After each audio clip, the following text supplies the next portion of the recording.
Buenas tardes. Vamos a comenzar con una parte de lo que hace referencia a las propiedades coligativas de las soluciones. Es decir, propiedades que se desprenden de justamente ciertas particularidades que tienen las soluciones, y las que nosotros vamos a ver son soluciones generalmente en solventes como el agua o en solventes orgánicos. Es decir, ustedes van a ver en el transcurso de los seminarios que en los primeros problemas van a tener como solvente el agua, pero después podemos tener solventes orgánicos porque hay muchas sustancias que ustedes recuerden siempre que lo similar disuelve lo similar. Es decir, que todas las sustancias que son polares, las sales fundamentalmente, se disuelven en el agua, y algunos no electrolitos también, como por ejemplo la glucosa, la sacarosa, la urea, son sustancias que se pueden disolver fácilmente en agua. Y además tenemos sustancias orgánicas que se disuelven únicamente en solventes orgánicos. Por eso la pregunta de la clase pasada, ¿por qué el aceite quedaba en la parte superior? ¿Sí? Por ejemplo, el aceite, ¿por qué flota en el agua? Y eso es porque tiene una densidad menor. Ustedes recuerden que las moléculas polares se van a asimilar con sustancias polares, las sales, por ejemplo, ¿sí? Pero las moléculas no polares justamente van a repeler a las sustancias polares. De ahí el secreto de la membrana fosfolipídica que tenemos como membrana plasmática, en la cual justamente las colas de ácidos grasos se enfrentan entre sí y repelen a las cabezas que son los fosfolípidos que quedan justamente, estas cabezas quedan de cara al agua. El grupo fosfato con el aminoalcohol queda de cara hacia el extra y hacia el intracelular, ¿de acuerdo?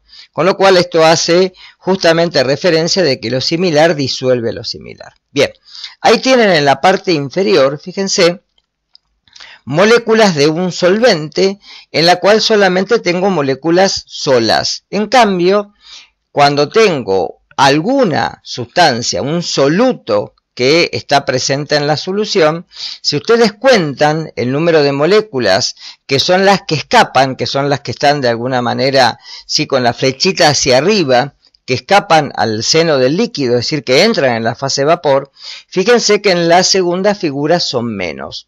Quiere decir que yo cuando agrego un soluto a una solución, lo que hago es deprimir la presión de vapor, es decir, la presión de vapor que va a tener esa solución va a ser menor. Después vamos a ver ciertos apartados que tienen que ver con esto en la aplicación de lo que es la vida cotidiana. Y el año que viene en microbiología lo vamos a volver a tomar el tema, tanto en microbiología como en técnica dietética. En las dos materias van a volver a tomar este tema, ¿sí? Bien. ¿Qué propiedades tienen las soluciones químicas o las disoluciones químicas? Fíjense que hay algunas que dependen de la naturaleza del soluto. Por ejemplo, la densidad, la viscosidad, la conductividad eléctrica. Pero hay otras que no dependen, ¿sí?, solamente de la naturaleza, sino fundamentalmente de la concentración del soluto en la disolución. Y ahí aparecen estas propiedades coligativas, que son la disminución o el abatimiento, como se decía antes, de la presión de vapor. Abatir quiere decir poder hacer que la presión sea menor. El aumento del punto de ebullición, la disminución del punto de congelación o lo que es el punto crioscópico, y lo último que es la presión osmótica. Estas propiedades son las que vamos a ver en la clase de hoy. Y son las 4 propiedades coligativas de las soluciones que desprenden justamente, y esto hay que ser muy claro, no van a depender fundamentalmente de la naturaleza del soluto, ¿sí?, sino de la concentración. Acá vamos a hacer ciertas restricciones para esta materia. En esta asignatura vamos a ver que vamos a trabajar solamente con solutos que sean de alguna manera no volátiles. Quiere decir que el soluto va a tener una presión de vapor mayor que la presión de vapor del solvente. ¿Por qué digo esto? Si yo, por ejemplo, tengo un soluto como el alcohol, el éter, la acetona, y lo mezclo en agua, ¿sí?, que son prácticamente miscibles, lo que voy a ver es que la presión de vapor de la solución en realidad aumenta. ¿Pero por qué aumenta? En realidad aumenta en relación a la mezcla de los dos. Nosotros no vamos a ver este tema, pero tengan en cuenta que cuando uno agrega un soluto volátil, la presión de vapor es mayor, porque lo que se da es una mezcla azeotrópica. En cambio, si yo, por ejemplo, agrego una sal, es decir, un soluto que es electrolito, ya vimos esto en la clase pasada, voy a tener que hacer un pequeño reajuste, porque tengo una constante de producto de solubilidad, porque ya habíamos visto en la clase pasada que no todas las sales son solubles en agua y no presentan la misma solubilidad dependiendo de la temperatura. Por eso, solamente nos vamos a restringir en este apartado para esta materia en lo que son solutos no volátiles y no iónicos, es decir, solutos que no sean electrolitos y fundamentalmente que sean sólidos, que los pueda disolver en agua y que pueda ver que la presión de vapor disminuye, no que aumenta. Por eso hago esta aclaración. Bien, ahora, estas propiedades, ¿sí?, no guardan relación, fíjense, ni con el tamaño ni cualquier otra propiedad del soluto, lo que acabo de decir recién, ¿sí? Si ustedes buscan la fórmula molecular de la sacarosa, ¿sí?, es un disacárido formado por fructosa y glucosa, con la pérdida de una molécula de agua. Es decir, si la glucosa pesa 180 gramos mol, acá en vez de 360, ¿sí?, le tengo que restar, ¿sí?, los 18 gramos de agua, ¿de acuerdo? O sea, sería 342. Fíjense que el soluto es más grande, ¿sí? El tamaño es más grande, pero sin embargo, a la misma concentración, la disminución de la presión de vapor va a ser exactamente la misma, ¿sí? Y por esto es que es función del número de partículas que se encuentran en la solución. Por eso, a medida que yo agrego el soluto al solvente, vamos a ver que la presión de vapor cada vez es menor. A ver, ustedes van a decir, esto es nuevo, no, esto es viejísimo. Cuando en la antigüedad se querían transportar, ¿sí?, las carnes a través de largas distancias, no había forma de refrigerarlas. ¿Qué se hacía? Se las salaba, se les sacaba el agua, con lo cual al retener el agua, al poder sacarlas, deshidratarlas, yo lo que estoy trabajando es con dos fenómenos. Uno, la presión de vapor de agua que tengo sobre el alimento, que va a ser menor, y otro sobre la presión osmótica, que la vamos a ver al final de la clase, ¿sí? Por ende, no importa el tipo de soluto, sino la concentración del mismo. Es fundamental que entiendan esto, que solamente me importa la concentración. A la misma concentración, la presión de vapor, la presión osmótica, ¿sí?, la disminución de la presión digamos, del punto de fusión o el aumento del punto de ebullición va a ser exactamente el mismo, no van a cambiar. Ya habíamos visto en clases pasadas algunas formas de expresar la concentración. Acá tenemos dos más. Una es la fracción molar. La fracción molar es un valor adimensional. ¿Qué quiere decir? No tiene unidades. ¿Por qué?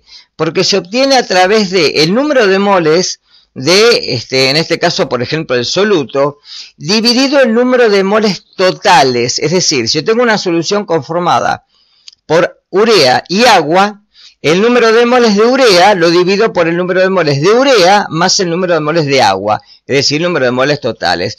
Con lo cual esto me da una fracción. Fíjense, este número va a ir de 0 a 1. ¿Por qué de 0 a 1? Si yo no tengo urea, el número de moles del solvente del agua va a ser 1. En cambio, a medida que le voy agregando y el número de moles de urea va a ser 0, ¿sí? Por eso la fracción molar de la urea es 0, ¿sí? Ahora, a medida que voy agregando a esta solución urea, la fracción molar del agua como disolvente va a disminuir y la fracción molar de la urea como soluto va a aumentar. Por eso que la suma de la fracción molar de uno más la fracción molar del otro siempre me tiene que dar 1. Y fíjense que es un número adimensional, son fracciones, son relaciones.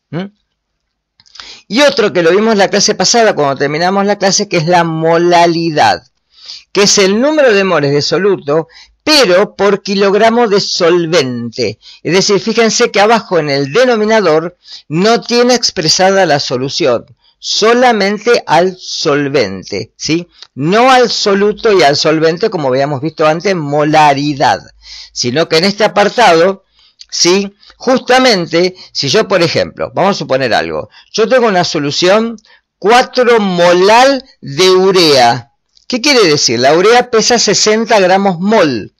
Quiere decir que yo tengo 6 por 4, 24, 240 gramos de urea y tengo para 4 molar 1000 gramos de solvente. Es decir, si tengo una solución 1 molar de urea, 240 más 1000 son 1240 gramos de solución. Esto es muy importante porque a través de esto puedo hacer cálculos. Molaridad, ya la habíamos visto, el número de moles de soluto dividido el volumen expresado en litros de solución, ¿sí?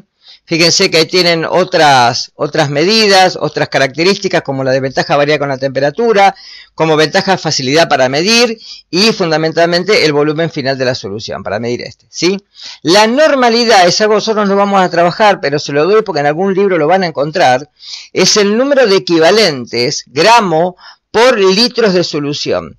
Ojo, un equivalente gramo, que prácticamente esto no se usa hoy en día, salvo para informar, por ejemplo, los iones como el sodio, el potasio, el cloruro, en los equilibrios ácido-base y en los medios internos, que se miden en 1000 equivalentes por litro o equivalentes por litro. El equivalente siempre es la masa, ¿sí? La masa molar dividido el número de cargas, es decir, el número de protones, hidroxilos o electrones que entran en juego. Por eso traté de sacarlo de la materia porque para ustedes no es de uso cotidiano, ¿sí? Pero tengan en cuenta que la normalidad existe, ¿sí? Después el porcentaje en peso, que también está muy relacionado con lo que son partes por millón, que también lo van a escuchar en la literatura médica. Cuando uno dice una parte en 1 millón, es justamente una parte, 1 gramo, en 1000 millones de gramos, ¿de acuerdo? Es decir, fíjense en ese número por 10 a la 6. Por eso generalmente se utiliza para solutos que están en muy poca proporción en relación a la solución. Por ejemplo, si tengo una masa de aire y te digo que tengo una parte por millón de helio, estoy diciendo que tengo 1 mol de helio en 1 millón de moles totales, ¿de acuerdo? Entonces por eso se expresa para solutos que estén estén muy diluidos dentro de toda la solución.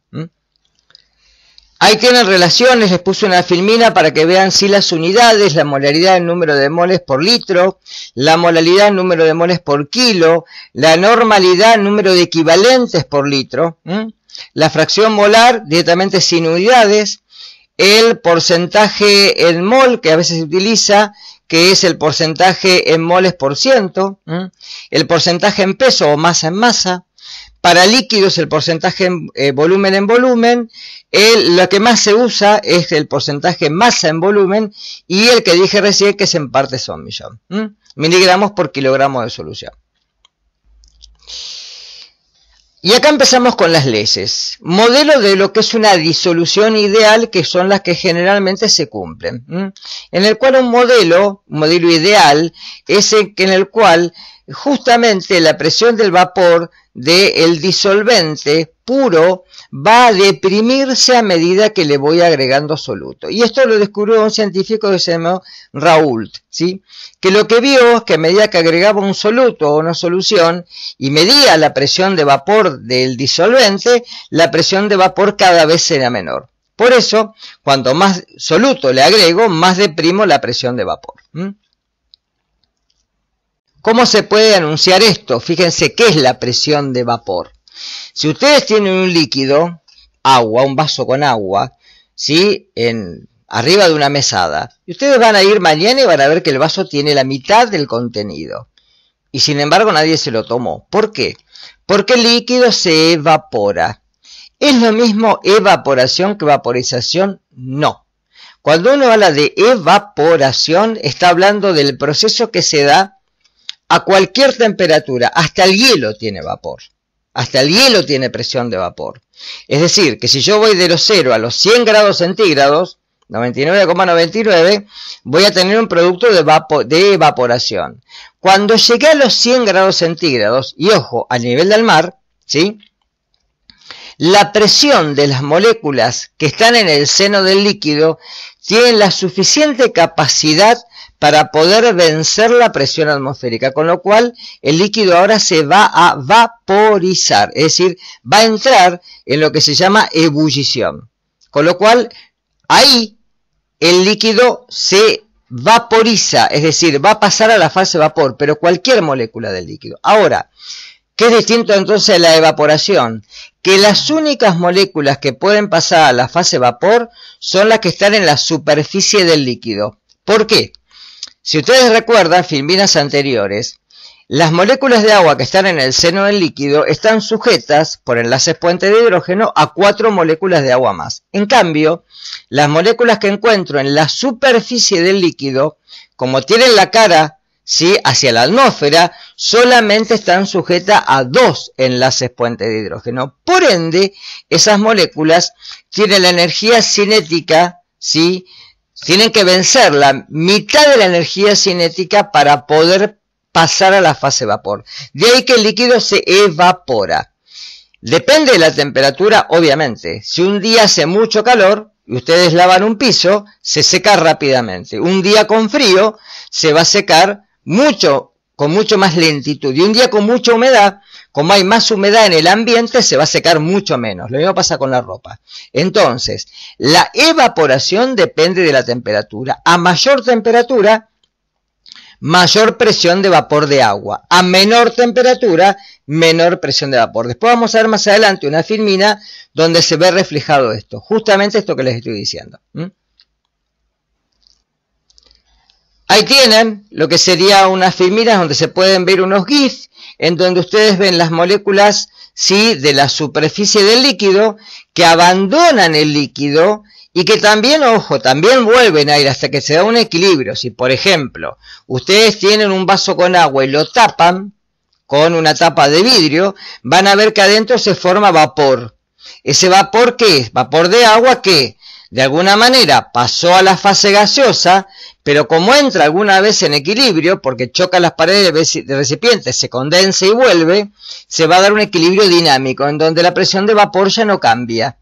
Ahora, fíjense cuando agrego un soluto, las moléculas que van a escapar a la fase vapor son menor. ¿Pero por qué ocurre esto?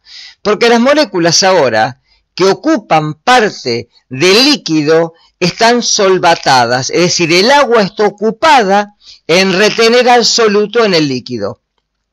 De ahí que el soluto tiene que ser no volátil. ¿Por qué? Porque si el soluto fuera volátil, ahora en la presión de vapor no solamente va a estar el agua, sino también va a estar el soluto. Por eso que solamente tratamos a solutos no volátiles. Esa es la relación. ¿Sí? Ley de Raoult. ¿Qué dice la ley de Raoult? Que la presión de vapor, en este caso de la solución, va a ser igual a la fracción molar del solvente por la presión de vapor del solvente en estado puro. Como esta ley se puede agregar a solutos no volátiles, por eso la expreso con la I, ¿sí?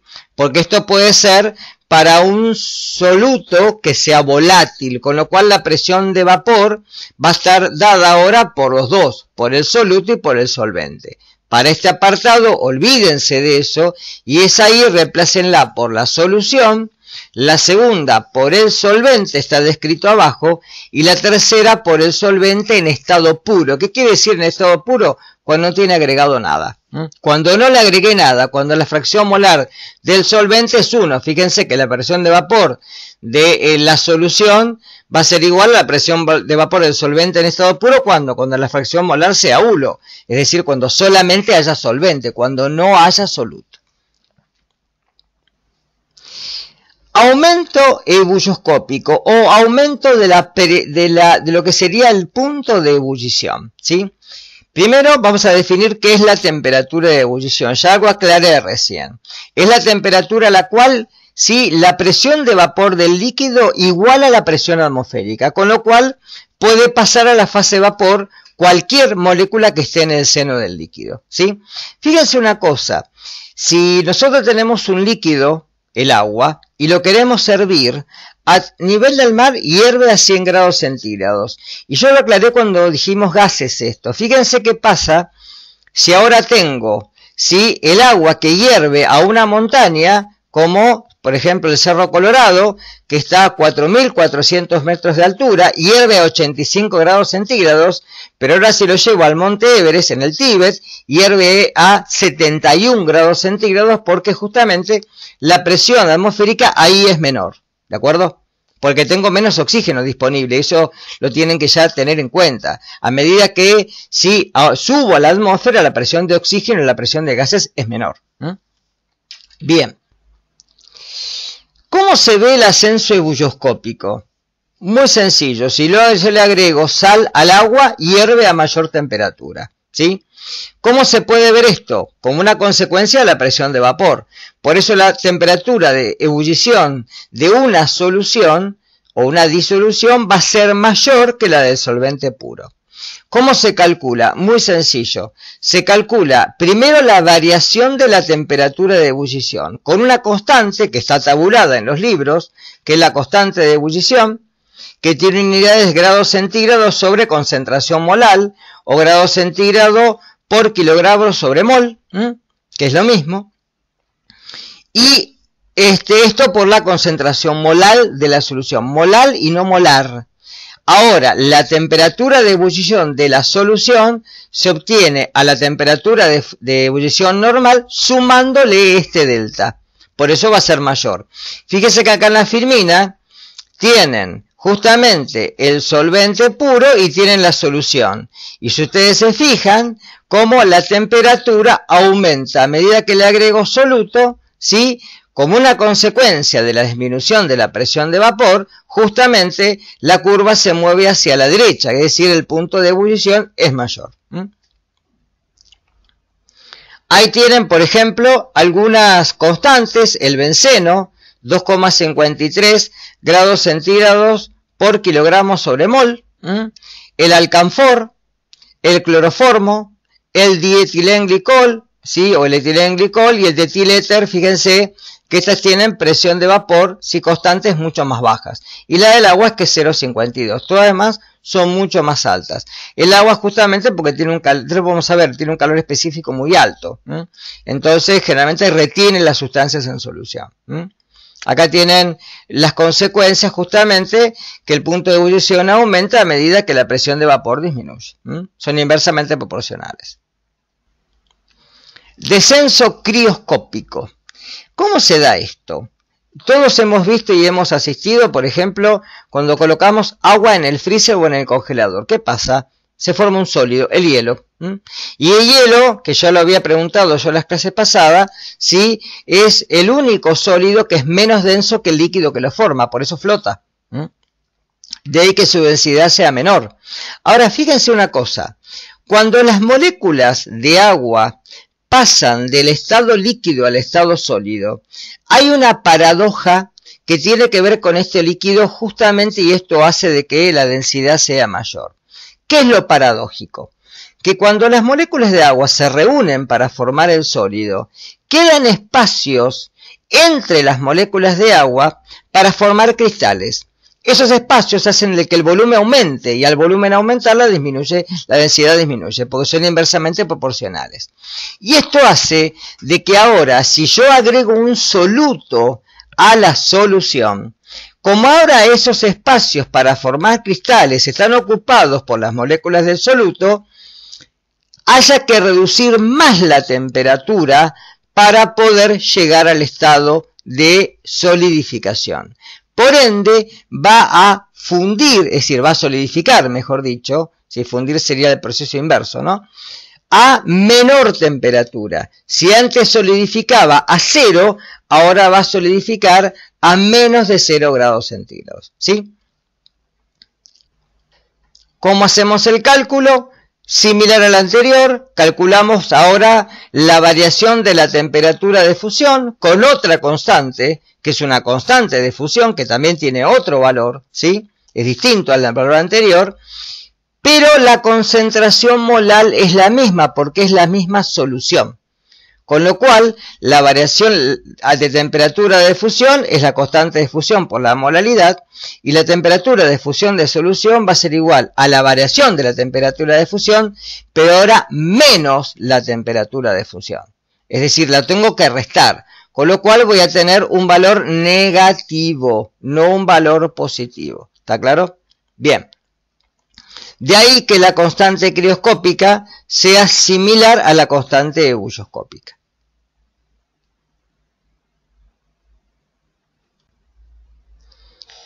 Ahí tienen que ambos procesos, si ustedes los ven en esta filmina, se dan a la vez. Es decir, yo no puedo, al agregar un soluto a una solución, solamente deprimir la presión de vapor, sino que además voy a dar estos dos procesos. La solución va a congelar a menor temperatura y va a ebullir a una mayor temperatura. Los dos procesos se dan exactamente juntos, no se dan por separado. ¿Cuál es el ejemplo clásico? Fíjense que ustedes en el auto tienen una sustancia anticongelante. Esa sustancia en invierno ayuda a que el agua del radiador no se congele, por ejemplo, en localidades como por ejemplo el sur, Bariloche, San Martín de los Andes, en Ushuaia, etcétera, donde la temperatura a veces sí es muy por debajo de los 5 o 10 grados centígrados. El agua radiador se congelaría. ¿Por qué no se congela? Porque tiene una sustancia anticongelante. Ahora, pregunta, ¿los usuarios en verano cambian el agua para que sea parte refrigerante? No, la dejan igual. ¿Está claro? Es decir, que la misma sustancia, el etilenglicol que se le agrega al radiador, sirve como anticongelante, pero además sirve como refrigerante. Es decir, en el verano, cuando hay temperaturas de 25 o 30 grados centígrados, el agua no hierve. Está por debajo del punto de ebullición.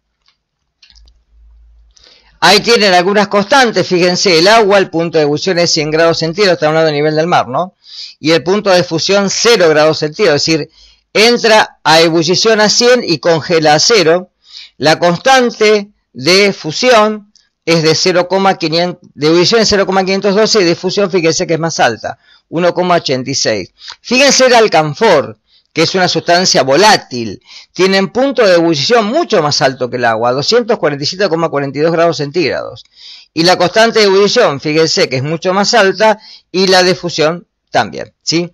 El etanol, que tiene una presión de vapor mucho menor que la del agua, fíjese que las constantes obviamente cambian, ¿sí? El punto de fusión es mucho menor. El etanol recién va a congelar a menos 114,6 grados centígrados. Es decir, por más que lo pongan en la heladera y en el freezer, no se va a congelar. Bueno, acá les dejo para que después vean un experimento de cómo con disoluciones de agua y sal poder verificar justamente la constante ebullioscópica. Mírenlo porque después de esto podemos hacer preguntas el día del parcial. Pero los que expliqué recién en la fase experimental, así pueden ver, por ejemplo, vasos de precipitados, lo que son dispositivos para calentar como los Bunsen, etcétera. ¿Sí? Estos broches o abrazaderas, termómetros y generalmente cómo se pueden ubicar las soluciones y medir con termómetros. Acá está lo que les dije recién, diluciones de etilenglicol en agua, lo que se usa como anticongelante para automotores. Fíjense que soporta una temperatura de menos 14 grados centígrados, ¿sí? Y ahí tuve una experiencia donde acá tiene el etilenglicol, se coloca, ¿sí?, en soluciones y cuando lo agrego en un baño de hielo no congela, permanece líquido totalmente. Y lo último, presión osmótica. Esto es muy importante que lo tengan en cuenta para biología. ¿Qué es la presión osmótica? Primero lo que es ósmosis. Cuando el agua se encuentra a través de membranas semipermeables como la membrana celular, ¿sí?, y obviamente está en un medio también que está rodeado de iones, el agua atraviesa libremente las membranas por esto que se llaman acuaporinas. ¿Sí? Las células tienen esta familia de proteínas, de transportadores que se llaman acuaporinas, que lo hacen por una difusión simple, sin gasto de energía. Y dependiendo de las células y necesidad hídrica de las células, hay células que tienen más acuaporinas que otras, ¿sí? Ahora, no obstante esto, tenemos que entender eso, que el agua se va a mover como la mayoría de las sustancias a favor del gradiente de concentración. Es decir, donde está más concentrada de agua a donde está más diluida. ¿Qué quiero decir? De la solución más diluida a la solución más concentrada. Por favor con esto, ¿sí? Es decir, si una solución está concentrada en agua, está diluida en soluto. O viceversa. Si está concentrada en soluto, está diluida en agua. Por eso, si tengo una membrana que separa dos soluciones de distinta concentración, el agua se va a mover de la solución más diluida a la más concentrada, ¿sí? Ahora, esta tendencia que tienen las moléculas hace de que la presión de vapor que esté en las soluciones, si las tengo en una solución, por ejemplo, ¿sí? Va a ser que, dependiendo de la solución de vapor, como aparte está la presión atmosférica, haya una presión neta de la solución más concentrada de los iones a la solución más diluida, ¿sí? Porque hay más iones, hay más fuerza iónica. Y a eso se lo va a llamar presión osmótica. Por ende, la presión osmótica la ejercen sobre una membrana semipermeable. ¿Hasta cuándo? Hasta que las soluciones se equilibran, es decir, que van a tener la misma concentración. Ahí tienen lo que le acabo de decir. Tiene una membrana semipermeable que permite pequeñas moléculas que atraviesen, pero las grandes no. Es decir, las moléculas de agua pueden atravesar, las del soluto no. Ahora, si ustedes se fijan, el agua pasa del tubo que está a la izquierda al tubo que está a la derecha y aumenta la columna. Con lo cual, la presión que tengo que ejercer para que los niveles ahora sean iguales, a eso se lo llama presión osmótica. Es la presión ejercida justamente por los iones para que las moléculas de agua no puedan atravesar el líquido, ¿sí? ¿Que hasta cuándo lo van a hacer? Hasta que las moléculas de agua ya equilibren ambas soluciones. ¿Cómo se calcula la presión osmótica? Una forma fácil de calcularla es igual a la concentración molar de la solución por R, la constante que ya vimos de los gases ideales, por la temperatura, obviamente grados Kelvin, ¿sí? Ahí tienen abajo la fórmula. La presión osmótica, obviamente, como R está en atmósferas, va a estar en atmósferas. La molaridad, en moles por litro. R en litro atmósfera sobre mol Kelvin, la temperatura grados Kelvin. Es decir, al cancelar me queda en atmósferas. Algo muy importante que se pregunta en todos los finales. ¿Qué relación tiene esto con, por ejemplo, el entorno celular? Y fundamentalmente con el ejemplo de los eritrocitos, que son células anucleadas. Es muy importante porque las células tienen que estar en un medio isotónico. De ahí que un paciente, cuando se lo somete a una solución parenteral, para poder equilibrar, por ejemplo, la destroza o los iones a nivel sanguíneo, se le agrega fundamentalmente esto. Lo que le quiero agregar, destroza, cloruro, potasio, etcétera, sodio, ¿pero en qué? En solución fisiológica. ¿Por qué? Porque la solución fisiológica es agua con cloruro de sodio al 9 por 1000, es decir, tiene la misma concentración, es isotónica con el plasma sanguíneo.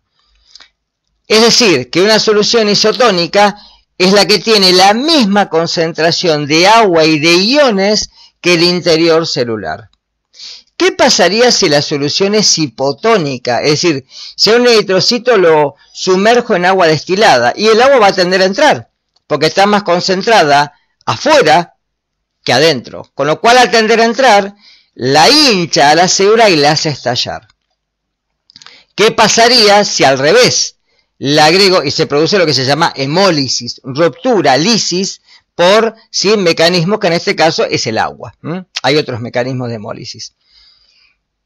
¿Qué pasaría si la célula la coloco en un medio hipertónico? Es decir, cuando la concentración de agua es mayor adentro de la célula que afuera. Y va a tender a salir el agua porque los iones no pueden pasar. Con lo cual, al tender a salir, la célula se deshidrata. Fenómeno que vemos, por ejemplo, cuando se nos deshidratan los labios, ¿sí? Por falta de agua, o cuando tenemos un proceso de gastroenteritis intestinal, una diarrea osmótica, y los iones que salen con agua, ¿sí?, hacen que el medio sea hipertónico y de alguna manera se produzca la diarrea. ¿Está claro esto? Es decir, medio isotónico, misma concentración de agua y de iones dentro y fuera de la membrana.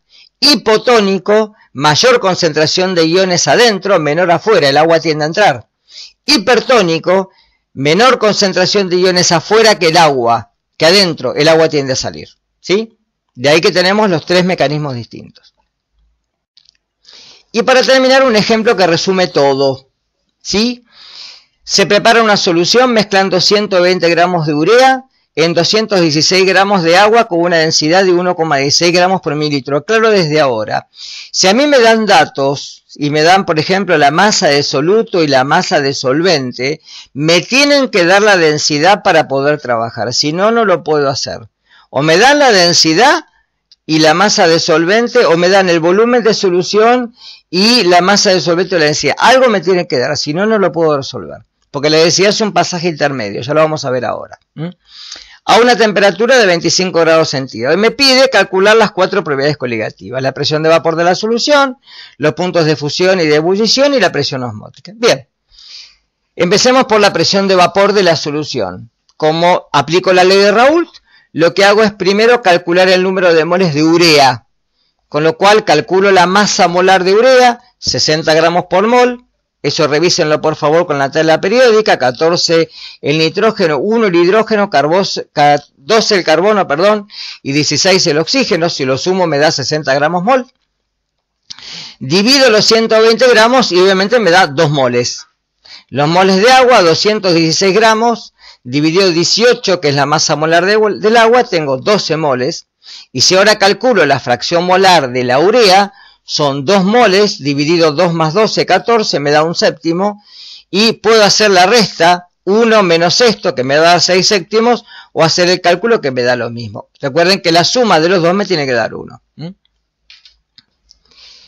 Ahora tengo que ir a una tabla, que la van a tener acá y la pueden tener obviamente el día del parcial, donde busco en la tabla la presión en milímetros de mercurio, una temperatura que me dijeron en el problema que era de 25 grados centígrados. Miro y me da 23,8 milímetros de mercurio.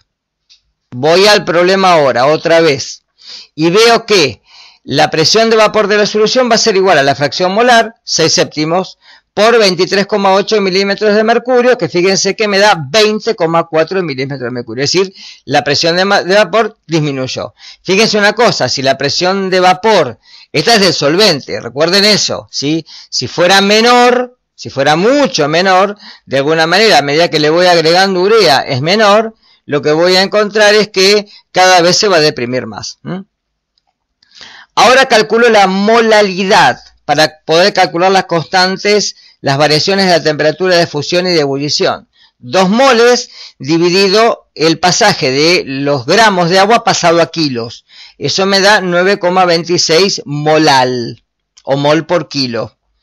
La variación de la temperatura de fusión, si ven la tabla que tienen más arriba, ¿sí? La constante de fusión del agua es 1,86 grados centígrados sobre concentración molar, o por kilo sobre mol, que es lo mismo. Cuando cancelo, fíjense que me da en grados centígrados. Y eso es igual, ese producto, a 17,22 grados centígrados. La temperatura de fusión de la solución va a ser la temperatura de fusión normal menos la variación. Eso me da menos 17,22 grados centígrados, ¿sí? Esto es el agua, ojo, recuerden que si tienen un solvente que tiene otra temperatura, no es 0, tienen que cambiarlo esto. Ahí es 0 porque es el agua. La temperatura de ebullición es el mismo procedimiento y fíjense algo curioso, la concentración molar es la misma, ¿de acuerdo? Es la misma, no cambia. Una vez que la calculé para el primer ejercicio, lo utilizo para la segunda variación. Esto me da 4,74 grados centígrados, porque obviamente la constante tiene un valor menor.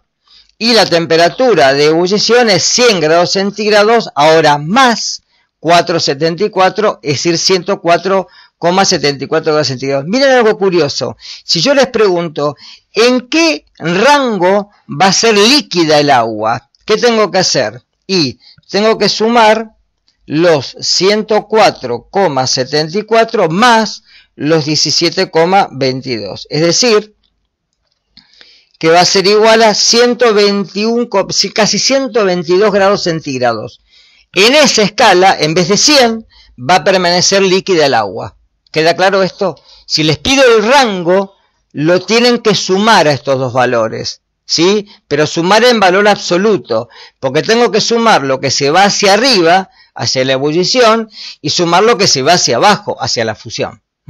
Los dos valores sumados, más 100, obviamente, me da la escala líquida del agua. Y el último, tengo que calcular ahora la molaridad. Para calcular la molaridad, primero calculo la masa de solución, 336 gramos, 120 más 216. Y luego, con la fórmula de densidad, masa sobre volumen, calculo el volumen de solución. Dividiendo los 336 gramos, dividido 1,16 gramos por mililitro, que es lo que me da el problema. Eso me da 290 mililitros. Como lo que tengo son 2 moles, porque los moles no cambiaron, son moles de urea, dividido ahora esto pasado a litros me da 6,9 moles por litro. Lo pongo en la fórmula, calculo la temperatura en grados Kelvin, 298, y me da 169,7 atmósferas, es decir, casi 170 atmósferas. Bueno, los dejo para que hagan los problemas. Consulten por favor los seminarios en las prácticas y nos veremos la clase que viene con algo que tiene que ver con las fuerzas intermoleculares entre líquidos para cerrar un poquito el tema. Buenas tardes y gracias.